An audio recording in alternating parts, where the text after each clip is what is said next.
Faculty members, media channel का परिवारजन, युवा साथियों, भाई और बहनों, सर्वप्रथम तो मैं बधाई देना चाहूँगा पूरे इस परिवार को जो समय समय पर ऐसे आयोजन करते हैं और विशेष रूप से एजुकेशन के थीम को लेकर के, और उसमें जो डिफरेंट स्टेक होल्डर्स हैं, what they are doing, what they are playing, तो एक जो प्लेटफॉर्म आप देते हैं, एक शो केस कहूँगा, बहुत सारी यूनिवर्सिटीज़ के जो प्राइवेट प्लेयर्स हैं हमारे यहाँ, stakeholders, Manipal university, IHMR, Kamla Poddar, कुछ आयुर्वेद के हमारे लोग, SKIT के लोग, ऐसे बहुत सारे लोगों को आपने बुलाया है।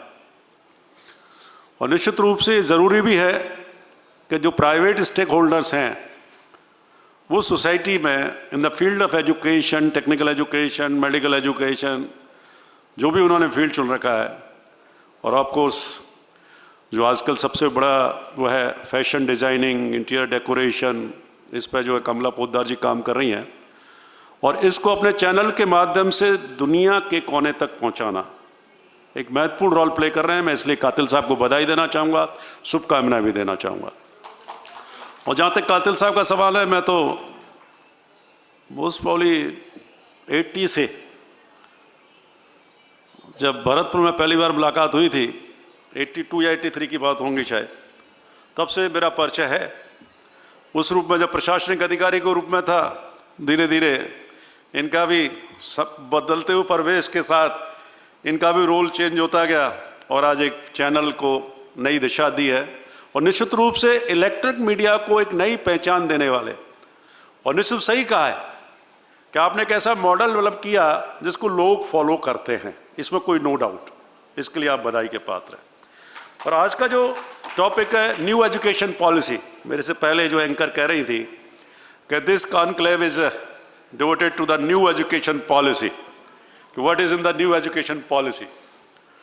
तो मैं तो ये कहना चाहूँगा, कातिल साहब इस पर चर्चा रखिए कभी कि what were in the 1986 education policy और what is new in the this new education policy.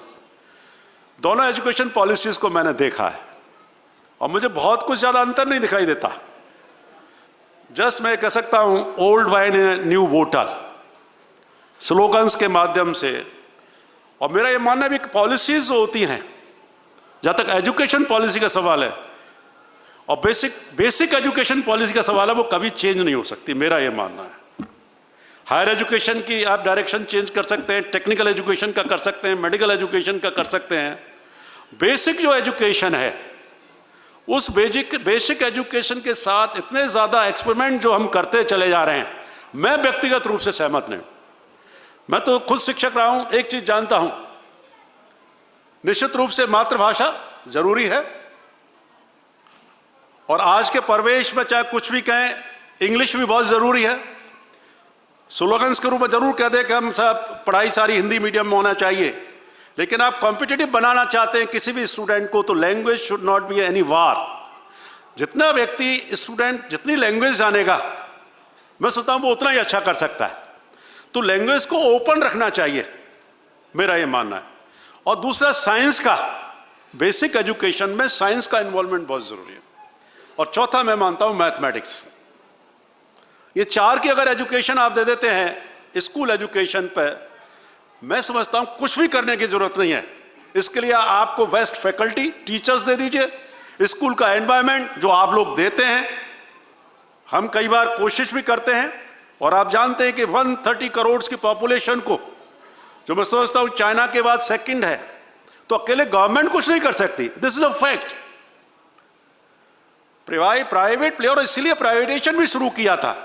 Doctor Manmohan Singh ji को इस पूरा श्रेय जाता है, जो भी LPG की पॉलिसी लेके आए, सुधार किया, इकोनॉमिक रिफॉर्म्स हुआ, और वो जो इकोनॉमिक रिफॉर्म्स हुआ उसकी वजह से हम दुनिया में मंदी आई थी, लेकिन हमारी कंट्री में मंदी नहीं आई थी। दो कारण थे कि हमने रिफॉर्म्स को लागू किया, और दूसरा जो हमारा पब्लिक सेक्टर का बेस था, पब्लिक सेक्टर इन्वेस्टमेंट का जो बेस था, पब्लिक इंस्टीट्यूशंस का बेस था, बैंकिंग का ढांचा हमारा पूरा पब्लिक सेक्टर का, जिसकी वजह से हम दुनिया के सामने टिक पाए थे। और भारत वो देश रहा जो मंदी से अछूता रहा था, और आज भी वही कारण है। अनफॉर्चुनेटली न्यू एजुकेशन पॉलिसी में जो बात कही थी, हमने बहुत सारा डिस्कशन करके किया। मैंने जितना पढ़ा है उसको, जितना समझता हूं, थोड़ा बहुत पढ़ा लिखा हूं मैं, जितना मैंने पढ़ा है उसमें उसको प्रैक्टिकल अप्रोच नहीं रखी गई है। जैसे चॉइस बेस्ड क्रेडिट सिस्टम की बात करना चाहूंगा कातिल साहब। उन्होंने कहा कि कॉलेजेस में चॉइस बेस्ड क्रेडिट सिस्टम होना चाहिए। It's a concept of residential institution system. आप इसको एफिलिएटिंग यूनिवर्सिटीज में लागू नहीं कर सकते चॉइस बेस्ड क्रेडिट सिस्टम को। फैकल्टी नहीं होती है, कोई भी स्टूडेंट फ्री है, कोई भी सब्जेक्ट ले ले। साइंस का बच्चा साइंस का बायोलॉजी लेना चाह रहा है तो कॉमर्स का भी एक पेपर ले सकता है। चॉइस बेस्ड क्रेडिट सिस्टम तो यह है, लेकिन इन द गवर्नमेंट सेक्टर या in the affiliating university this is not possible. कैसे करेगा? फैकल्टी आप प्रोवाइड नहीं कर सकते। तो वो रेजिडेंशियल जो यूनिवर्सिटीज का कंसेप्ट है, रेजिडेंशियल इंस्टीट्यूट्स का कंसेप्ट है, उसको हम बोले जल्दीबाजी में कहते हैं कि सारी यूनिवर्सिटीज में लागू कर दो चॉइस बेस्ड क्रेडिट सिस्टम को, जो मेरा इस पर मतभेद है। और वाइस चांसलर का भी होगा। हम तो फेस करते हैं कि गवर्नमेंट सेक्टर में जहाँ 3 सब्जेक्ट होते हैं, 4 सब्जेक्ट की चॉइस होती है। आप भी प्राइवेट यूनिवर्सिटीज वाले ही हैं, इसको आप ओपन कर सकते हैं कि केमिस्ट्री वाला कॉमर्स का भी ले ले और सब पॉलिटिकल साइंस भी पढ़ ले। ये बड़ा मुश्किल है। ये रेजिडेंशियल सिस्टम में तो चल सकता है जहां बच्चे बड़े लिमिटेड होते हैं और वो ही इंस्टीट्यूशन उसका इवैल्यूएशन करता है, परफॉर्मेंस इवैल्यूएशन करता है, मेरिट देता है, रिजल्ट डिक्लेयर करता है, वो तो कर सकता है, लेकिन एफिलिएटिंग यूनिवर्सिटी में नहीं कर सकता। तो न्यू एजुकेशन पॉलिसी पर बहुत ज्यादा कर तो दी हमने लागू, पर मेरा तो अभी इसमें वो है, फिर अगेन फिर कोई होगा, फिर 20 साल बाद इसको चेंज करेंगे, फिर उसको भी नाम पता नहीं क्या देंगे, न्यू एजुकेशन पॉलिसी या कोई और नया नाम देंगे। न्यू एजुकेशन पॉलिसी कैसे करेंगे? 86 में भी हमने देखा और अभी भी हमने देखा। तो मेरा ये मानना है कि एक तो स्टेक होल्डर्स को पॉइंट ऑफ व्यू से मैं कहना चाहूंगा ये बड़ी प्रॉब्लम आती है, हमको भी आती है। जो मिनिस्टर हम देखते हैं कैसे हम चॉइस बेस्ड क्रेडिट लागू तो कर दी हमने, टेक्निकल एजुकेशन में कर दिया, ITU में हमारी ने BTU में चॉइस बेस्ड क्रेडिट, दूसरा semester system. Personally I feel कि सेमेस्टर सिस्टम होना चाहिए। पर्सनली आई फील कि सेमेस्टर सिस्टम बहुत अच्छा है। एक कंटिन्यूअस जो है इवोल्यूशन होता रहता है, स्टूडेंट्स का पढ़ाई करता रहता है, बीच में गैप नहीं आता। एनुअल सिस्टम में थोड़ी दिक्कत आती है और हमारे ग्रामीण प्रवेश के बच्चे हैं उनके साथ एनुअल सिस्टम में ज्यादा दिक्कत आती है। तो सेमेस्टर सिस्टम अच्छा है, लेकिन सेमेस्टर सिस्टम भी अगेन वही है, रेजिडेंशियल सिस्टम के लिए जरूरी है। जो खुद ही ऑटोनमस जो इंस्टीट्यूशंस हैं, चाहे वो प्राइवेट यूनिवर्सिटीज हो सकती हैं, चाहे वो रेजिडेंशियल यूनिवर्सिटीज हो सकती हैं, ऑटोनमस कॉलेजेस हो सकते हैं, वो इसको लागू कर सकते हैं। एफिलिएटिंग यूनिवर्सिटी में वो भी बड़ा मुश्किल है। सेमेस्टर सिस्टम को रिजल्ट टाइमली देना बड़ा मुश्किल काम होता है, रिजल्ट टाइमली देना। यूनिवर्सिटी के वाइस चांसलर देखें तो ये तीसरी चीज बिल्कुल सही है कि नो वैग होना चाहिए स्कूल एजुकेशन। मेरा तो खुद का मानना है, जो भी पढ़ा रहे हैं आप बेसिक, चाहे इंग्लिश, हिंदी, मैथ, साइंस या साइंस, जो भी पढ़ा रहे हैं, बच्चे को फ्री जाना चाहिए, फ्री होकर घर लौटना चाहिए। ऐसे कई मॉडल्स हैं, आपने देखा होगा से। अभी पता नहीं जयपुर में ऐसा स्कूल है या नहीं, मुझे मालूम नहीं, लेकिन दिल्ली में, गुड़गांव में इस तरह के स्कूल्स हैं। इस बच्चा जो है 4th स्टैंडर्ड का, 3rd स्टैंडर्ड का, 2nd स्टैंडर्ड का, नो वैग सिस्टम, नो होमवर्क, वहीं वो पढ़ते हैं, वहीं सीखते हैं और वहीं सारा परफॉर्मेंस होती है और ना एग्जाम होता है उनका, नो एग्जाम। 4th 5th तक शायद वो स्कूल है, मैं एक बार विजिट किया उस स्कूल को, तो नो एग्जामिनेशन। उसका उस टीचर्स की जो स्टूडेंट की परफॉर्मेंस है, उसकी जो एक्टिविटीज है, उसके आधार पर उसका प्रमोशन किया जाता है और ये अच्छा है। ये स्ट्रेस जो है स्टूडेंट्स में, जो स्ट्रेस है हम देखते हैं कोटा कोचिंग का और सबका, वो तो बहुत बड़ा विषय है, मैं उस पर बात नहीं करना चाहूँगा। लेकिन ये मेरा मानना है कि इस न्यू एजुकेशन पॉलिसीज के पॉइंट ऑफ व्यू से कुछ इसमें ऐसी चीज़ें हैं जो उसमें प्रैक्टिकल अप्रोच देखेंगे। और दूसरा मैं कहना चाहूँगा, हमारे प्राइवेट प्लेयर्स बैठे हुए, एक जो आपको मैं as a minister what I feel बड़ा क्लियर कह रहा हूं और प्लीज डोंट माइंड, जो इवोल्यूशन का तरीका है, व्हाट आई सी, जब थ्योरी और प्रैक्टिकल्स के मार्क्स हम देखते हैं तो there is lot of difference. और वो ही स्टूडेंट जब हमारी यूनिवर्सिटी से करके जाता है, उसके हम थ्योरी प्रैक्टिकल के मार्क्स देते हैं तो बड़ा अंतर होता है। अब इसके लिए आप के ऊपर छोड़ रहा हूं क्या कारण है, मैं उस पर चर्चा नहीं करूंगा। आज ही एक ऐसा मेरे पास केस आया, मैं उसका नाम नहीं लेना चाहूंगा, लेकिन समटाइम्स आई फील।